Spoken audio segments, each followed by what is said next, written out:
Welcome to this deep dive. Today, we're exploring a big stack of mid-2026 official government data, specifically from the BLS and USCIS. Yeah, we're really trying to decode the current U.S. job market and, the immigration landscape as it stands right now. Exactly. Our mission here is to help you understand how this wild post-pandemic hiring frenzy has finally stabilized. Right, and how that stabilization is revealing this fascinating and honestly kind of stark two-tiered economic reality for native and foreign-born workers. So to set the scene for June 2026, when you picture a booming job market, it usually feels like a frantic game of musical chairs. Oh, definitely. The music is blasting. People are scrambling everywhere. Right. But looking at this data, it's like the music just stopped. Overall, unemployment is sitting at a very stable 4.2%, and only 57,000 non-farm payroll jobs were added. Which is pretty low.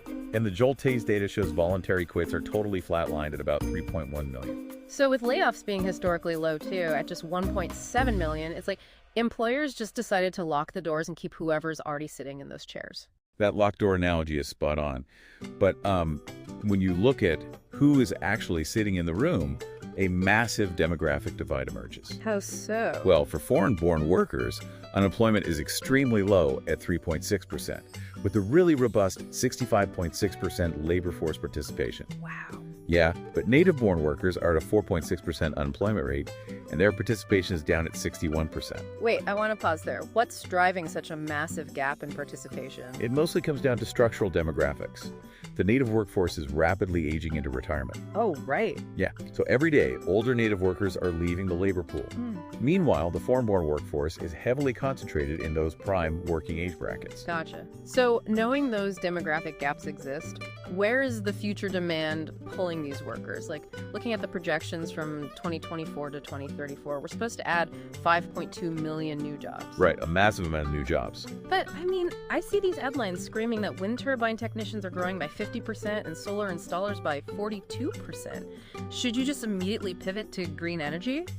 Well, those percentages are definitely flashy, but you really have to separate velocity from volume here. What do you mean? So percentage growth is velocity. But green energy is starting from such a small baseline that those huge percentages translate to fewer than 20,000 total new jobs over a decade. Oh, wow. So where is the actual volume, like the sheer number of human bodies needed? It's all in healthcare, driven by that aging native population we just talked about. That makes sense. Yeah, there's this massive sustained demand. Nurse practitioners are projected to grow by 35% and home health aides by 17%. Which is huge in absolute numbers. And I assume tech is still up there. Oh, absolutely. Tech remains highly lucrative. Data scientists are looking at 34% growth.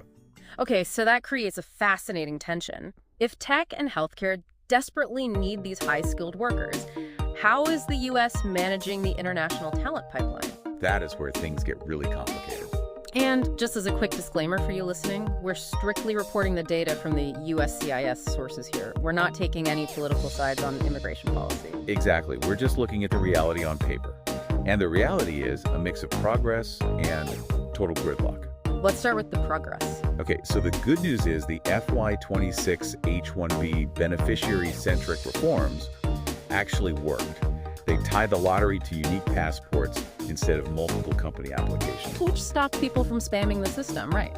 Yes, it cut fraud by 38% and boosted the odds for legitimate applicants to about 35.3%. But the bad news, the green card backlogs are just brutal. Looking at mid-2026, EB2 visas for India are entirely listed as unavailable. Right, not a long wait, just totally unavailable, shut site. So what do people do? Just give up? No, it forces a strategic workaround. For instance, the EB5 reserved rural visa remains current. Wait, what does that actually allow them to do? It allows for something called concurrent filing. Basically, it's a loophole to dodge the massive backlog and get work authorization much faster. So the core takeaway here is that strategy and timing are now way more critical than just having a degree. You have to know how to navigate this bureaucracy. Absolutely. Having the skills just isn't enough anymore. Which leaves you with this provocative final thought to mull over.